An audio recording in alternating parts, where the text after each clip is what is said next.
Continuamos con la segunda parte de incremento de la densidad pulmonar, de opacidades pulmonares, y ya revisamos dos de los patrones. Uno es el de consolidación, ubicada en segmentos o en lóbulos, como en este caso de la señora, donde vemos una consolidación en el lóbulo superior del pulmón derecho, de límites mal definidos, con un límite inferior dado por una cisura interlobar, en este caso la menor, y con broncograma aéreo en el interior. En ocasiones puede ser difuso y bilateral, como ejemplo el edema agudo de pulmón o, digamos, el distrés respiratorio.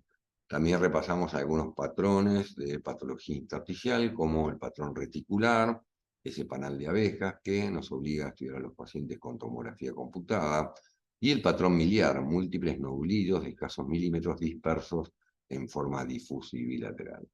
Por lo cual debemos tener, dada la multiplicidad de etiologías, correlación clínica. La radiografía aisladamente no nos va a decir mucho si no conocemos la clínica del paciente y podemos hacer lecturas erróneas.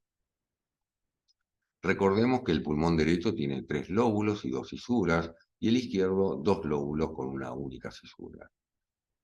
Y entremos entonces a la tercera causa de incremento de la densidad del pulmón, que son las atelectasias. ¿Qué es una atelectasia? Es la disminución del aire dentro de los pulmones con pérdida de volumen pulmonar. Recuerden que en la consolidación no había pérdida de volumen. En este caso sí. ¿Cuáles van a ser los mecanismos? Bueno, una es la obstructiva, o sea, voy a obstruir el bronquio y con lo cual el aire que está dentro del pulmón se va a reabsorber. Otra es la pasiva, voy a comprimir el parénquima pulmonar, por ejemplo, por un derrame pleural o una masa. Otra es la adhesiva, se pierde el surfactante que está en las paredes del alveoli, con lo cual se colapsa porque se pierde la posibilidad que da el surfactante de mantener la tensión superficial baja. Y por último, la cicatrizal, como suele suceder, digamos, en cicatrices de la piel, donde se retrae la piel de alrededor. Muy bien. Existen una serie de signos de opacidad lobar que son signos directos y signos indirectos. Los signos directos es la opacidad del lóbulo y el desplazamiento de la cisura. Claro, si las cisuras van a ser los límites de los lóbulos. En ocasiones se describe el apelotonamiento broncovascular, pero este es más difícil de reconocer. Y dentro de los indirectos, recuerden que la atelectasia provoca pérdida de volumen, con lo cual va a haber desplazamiento de estructuras que están alrededor hacia el área opaca. Por ejemplo, la tráquea, el mediastino o el hilio pulmonar, se puede elevar el diafragma. Por supuesto que alrededor el pulmón va a tratar de compensar esa pérdida de función de un área pulmonar con hiperinsuflación, y en la pared torácica es posible ver, dada la pérdida de volumen pulmonar, disminución de los espacios intercostales. Pero vayamos a este ejemplo en un esquema. Acá tenemos a la izquierda lo normal, a la derecha la atelectasia del lóbulo superior derecho. Veamos un ejemplo concreto. En esta señora vemos una opacidad ubicada en la porción superior del pulmón derecho, que es bastante homogénea, tiene un límite inferior neto, como ustedes pueden ver, y esto está dado por la fisura interlobar menor, que además ha provocado que la tráquea esté desplazada hacia el lado derecho, que el hilio pulmonar esté más alto que el hilio izquierdo, que el hemidiafragma derecho esté mucho más alto que el hemidiafragma izquierdo, y que si yo comparo el espacio intercostal del lado derecho con el izquierdo, veo que aquí están disminuidos. Bueno, esta es la imagen de un paciente con atelectasia del lóbulo superior del pulmón derecho. ¿Qué pasa con el pulmón izquierdo cuando se colapsa, cuando hay una atelectasia? Bueno, al perder volumen, se va a apoyar, digamos, sobre la silueta cardiovascular, con lo cual va a haber signos de la silueta en este sector y no voy a poder reconocer su contorno. Veamos en un ejemplo clínico.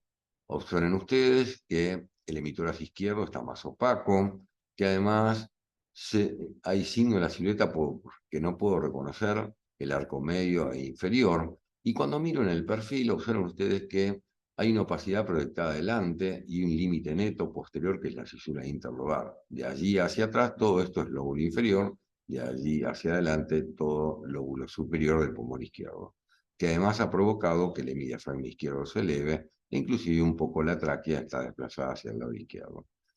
Corroboramos esto en las imágenes de tomografía computada que están allí abajo y vemos cómo el parénquima pulmonar sin aire se pone en contacto con el mediastino y esto explica el signo de la silueta positivo en un paciente que tenía un tumor endobronquial y provocaba la atelectasia.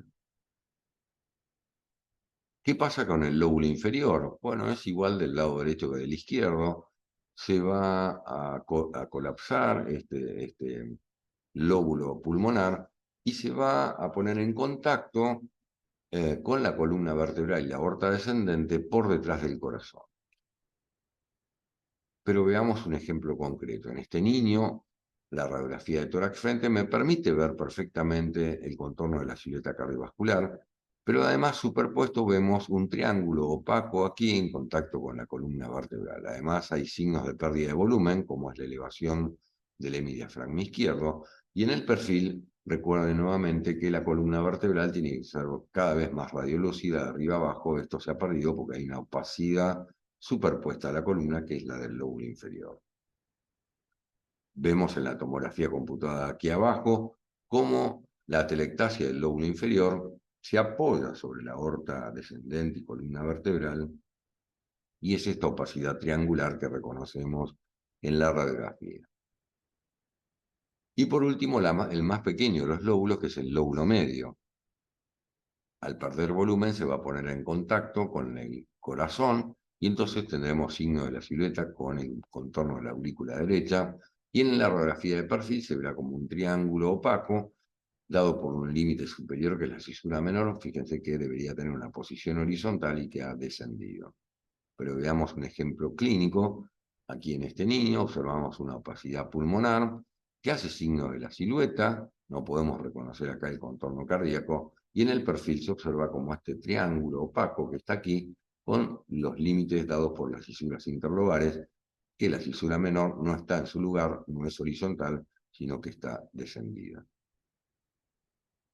No siempre las atelectasias son lobares, pueden ser de pequeños sectores del pulmón, en ese caso laminares, o subsegmentarias. Veamos algunos ejemplos.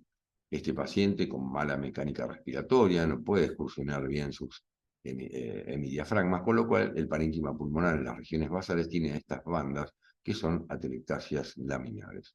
O atelectasias segmentarias que podemos reconocer aquí, por ejemplo, en el pulmón izquierdo de este paciente, que muchas veces podemos identificar en algunos pacientes que sufren asma. En ocasiones se van a encontrar con esto, que es un hemitórax opaco. Todo un hemitórax completamente opaco, como en esta radiografía. Y al hemitórax opaco lo dividimos básicamente en dos. Uno que denominamos hemitórax opaco expansivo, como el ejemplo radiográfico que tenemos aquí, donde todo el hemitórax izquierdo está opaco, con la misma densidad del corazón, al cual desplaza hacia el lado contrario a la lesión. E inclusive observen aquí la tráquea, cómo está completamente desplazada hacia la derecha. Esto generalmente está provocado por un derrame pleural masivo o por una gran masa o la combinación de ambos. Y acá abajo he colocado un corte de tomografía computada del tórax, donde reconocemos líquido en la cavidad pleural, cómo esto ha desplazado el mediastino hacia el lado derecho. Observen cómo la carina se ha desplazado hacia la derecha. Y además reconocemos la atelectasia pasiva del parénquima pulmonar, el pulmón sin aire y con atelectasia completa a nivel del ilio. Y el otro es el hemitórax opaco retraído o retráctil, como en este ejemplo, donde también tenemos un hemitórax izquierdo completamente opaco, pero a diferencia del anterior, todas las estructuras de alrededor se van a acercar a la lesión. Si uno dice, ¿dónde está el corazón? Bueno, el corazón está aquí dentro de esta opacidad. Por eso, como se ha desplazado todo el mediastino, no solamente el corazón, sino observen también la tráquea, como está desplazado hacia el mismo lado de la lesión, nos permite ver la columna vertebral dorsal, y esto se llama signo de la columna desnuda. ¿Y cuáles son las causas? Bueno, las causas son las atelectasias completas del pulmón, las neumonectomías o las agenesias pulmonares. Pero queda además por reconocer en esta radiografía esta área que tiene densidad de aire. Y uno puede pensar que esto es parénquima pulmonar, pero no lo es, porque si fuera parénquima pulmonar tendría que tener estructuras vasculares como vemos en el pulmón derecho. Esto es la cámara gástrica, el techo gástrico, con aire, que nos ayuda a tener idea de dónde se proyecta el hemidiafragma izquierdo y observen ustedes que está aquí arriba, muy pero muy elevado. Además, reconocemos en este paciente que el pulmón derecho está hiperinsuflado, está más transparente de lo normal. El hemidiafragma, observen ustedes que ha perdido el aspecto de cúpula y está plano, en un paciente que ha tenido una tuberculosis y han quedado múltiples nodulillos calcificados en el lóbulo superior e inclusive estas bandas densas de atelectasia subsegmentarias. Bueno, con esto finalizamos la segunda parte. Y nos vemos en la última porción de este tema.